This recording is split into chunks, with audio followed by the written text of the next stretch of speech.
ಅವಾಗಿಂದ ಬಂದಾಗಿನ ನಾನು ಗೊತ್ತಾಗಿದ್ದಾಗಿಂದಲೂ ಕಿರಿಕಿರಿ ಮಾಡ್ತಾ ಇದ್ದೀನಿ.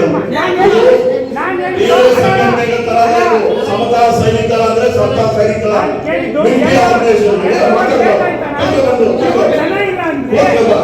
ಆಯ್ತು ಬಣ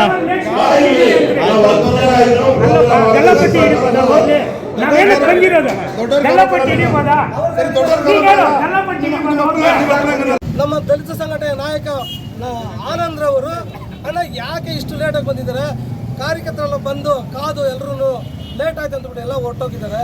ನೀವು ಲೇಟಾಗಿ ಬಂದಿರೋ ತಪ್ಪಿನಿಂದ ಇವು ಜನ ಇಲ್ಲ ಅಂತ ಹೇಳ್ಬಿಟ್ಟು ಹೇಳಿದ್ದಕ್ಕೆ ನನ್ನ ಮಗನೇ ನಾಚಿಕೆ ಆಗಲ್ಲ ನಿನಗೆ ಅಂತ ಹೇಳ್ಬಿಟ್ಟು ಅವರನ್ನು ಏಕವಚನದಲ್ಲಿ ಮಾತನಾಡ್ತಕ್ಕಂಥ ದಲಿತ ಸಮುದಾಯಕ್ಕೆ ಒಂದು ಅವಮಾನ ಮಾಡಿರ್ತಕ್ಕಂಥ ವಿಚಾರ ಅಂತ ಹೇಳ್ಬಿಟ್ಟು ನಾನು ಈ ಸಂದರ್ಭದಲ್ಲಿ ಹೇಳ್ತೇನೆ. ಯಾಕಂದರೆ ಹಿರಿಯರು ಅವ್ರು ಹಿರಿಯಾಗಿ ನಡೆದ ಶತಮಾನೋತ್ಸವದ ಅಂಗವಾಗಿ ಪ್ರಗತಿಪರ ಸಂಘಟನೆಗಳನ್ನು ಸ್ಥಳೀಯವಾಗಿ ಆಹ್ವಾನ ಮಾಡಿದರು. ಈ ಆಹ್ವಾನದ ಮೇರೆಗೆ ನಾವು ಬೆಳಿಗ್ಗೆ 10:30ಗೆ ಅಂಬೇಡ್ಕರ್ ಪ್ರತಿಮೆ ಬಳಿ ಬಂದ್ವಿ. ಏನು ಆ ಸಮತಾ ಸೈನಿಕ ದಳದ ರಾಜ್ಯಾಧ್ಯಕ್ಷರಾದಂಥ SSG ವೆಂಕಟರಾಮಣ್ಣವರು ತಡವಾಗಿ ಬಂದರು. ತಡವಾಗಿ ಬಂದು 12:15 ಆಗಿತ್ತು ಅವ್ರ ಸಮಯ.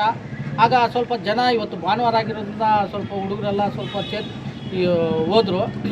ಹೋಗ್ಬೇಕಾದ್ರೆ ಆ ಪ್ರೊಸೆಷನಲ್ಲಿ ಸ್ವಲ್ಪ ನೂಕುಲಾಯಿತು. ನಾನು ಅಲ್ಲಿಂದ ಆಚೆ ಬಂದೆ.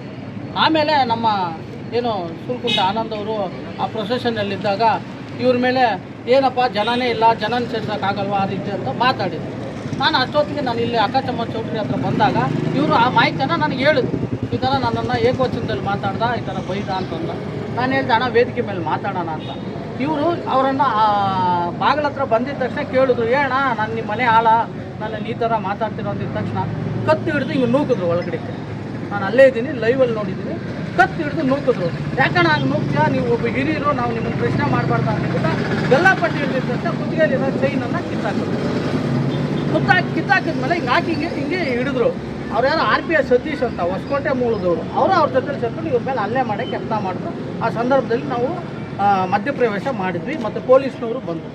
ನಾವು ಕೇಳೋದು ವೆಂಕಟರಾಮಣ್ಣವ್ರು ಒಂದೇ, ಅಂಬೇಡ್ಕರ್ ವಾದ ಅಂದರೆ ಇದೇನಾ, ಅಂಬೇಡ್ಕರ್ ತತ್ವ ಸಿದ್ಧಾಂತ ನೀವು ಇದೇನಾ ಜನಕ್ಕೆ ಕಳಿಸ್ತಿರೋದು?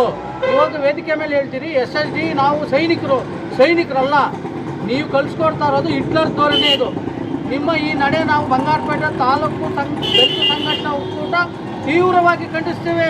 ಇದು ಮೊದಲನೇ ಹೆಜ್ಜೆ. ಮುಂದೆ ನೀವು ಬಂಗಾರಪೇಟೆಯಲ್ಲಿ ನಿಮ್ಮನ್ನು ಬಿಡಲ್ಲ, ನಾವು ಬಂಗಾರಪೇಟೆ ಒಳಗೆ ಪ್ರವೇಶ ಮಾಡೋಕ್ಕೆ ಬಿಡಲ್ಲ. ವೆಂಕಟರಾಮಣ್ಣವ್ರಿಗೆ ಇದು ನೇರ ನುಡಿ, ನೀವು ಎಷ್ಟು ವರ್ಷ ಸೀನಿಯರ್ ಆಗಿರಿ, ನಾವು ಬಿಡಲ್ಲ. ಆದರೆ ಒಬ್ಬ ದಲಿತ ನಾಯಕನ ಮೇಲೆ ಒಬ್ಬ ದಲಿತ ನಾಯಕನ ಬಲಿತ ದಲಿತನು ನಮ್ಮ ಸೂಲ್ಕುಂಟೆ ಆನಂದ್ ಮೇಲೆ ಇವತ್ತು ಹಲ್ಲೆ ಮಾಡಿದ್ದಾರೆ. ಇದನ್ನು ನಾವು ತೀವ್ರವಾಗಿ ಖಂಡಿಸ್ತೀವಿ. ನೀವು ಇಷ್ಟು ವರ್ಷಗಳು ಮಾಡಿರೋ ಹೋರಾಟ ದಲಿತರನ್ನು ತಿಳ್ಕೊಂಡೇ ನೀವು ನಾಯಕರಾಗಿದ್ದೀರ ಅನ್ನೋಂಥ ನಮ್ಗೆ ಅನುಮಾನ ಇವಾಗ ಕಾಡ್ತಾ ಇದೆ. ಯಾಕಂದರೆ ಒಬ್ಬ ನಾಯಕನನ್ನು ನೀವು ಹೊಡಿತೀರಿ ಅಂದರೆ ಪಬ್ಲಿಕ್ಕಲ್ಲಿ ನೀವು ಎಷ್ಟು ಮಾತ್ರ ಅಂಬೇಡ್ಕರ್ ವಾದಿಗಳು ಅಂತ ನಾವು ಪ್ರಶ್ನೆ ಮಾಡಬೇಕಾಗ್ತದೆ. ನಿಮ್ಮನ್ನು ಯಾರೂ ಪ್ರಶ್ನೆ ಮಾಡಿಲ್ಲ, ನಾವು ಪ್ರಶ್ನೆ ಮಾಡ್ತಾ ಇದ್ರಿ. ಇದು ಎಲ್ಲೂ ಆಗಬಾರ್ದು, ಈ ರೀತಿ ಎಲ್ಲೂ ಆಗಬಾರ್ದು.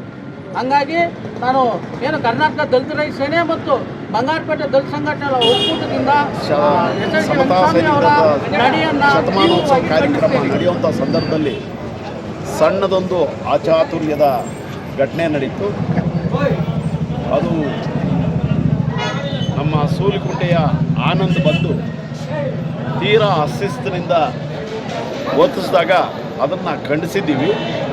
ಯಾಕಂತ ಹೇಳಿದ್ರೆ ನಮ್ಮ ಸಂಘಟನೆಯಲ್ಲಿ ಯಾವುದೇ ಕಾರಣಕ್ಕೂ ಅಶಿಸ್ತಿರಬಾರ್ದು.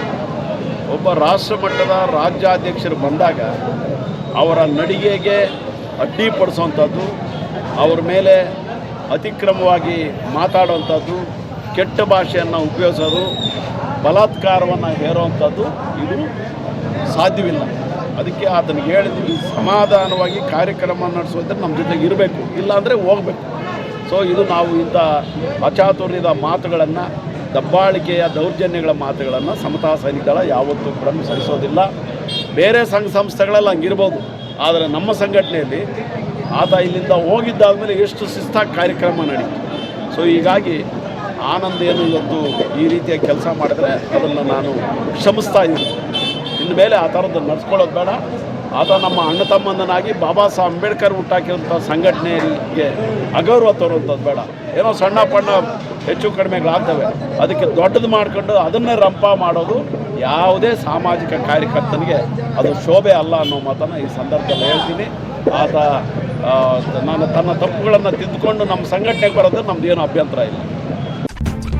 ನಿರ್ಮಯ ಮೀಡಿಯಾ ಚಾನೆಲ್ ವೀಕ್ಷಿಸಿ, ಸಬ್ಸ್ಕ್ರೈಬ್ ಮಾಡಿ, ಲೈಕ್ ಮಾಡಿ.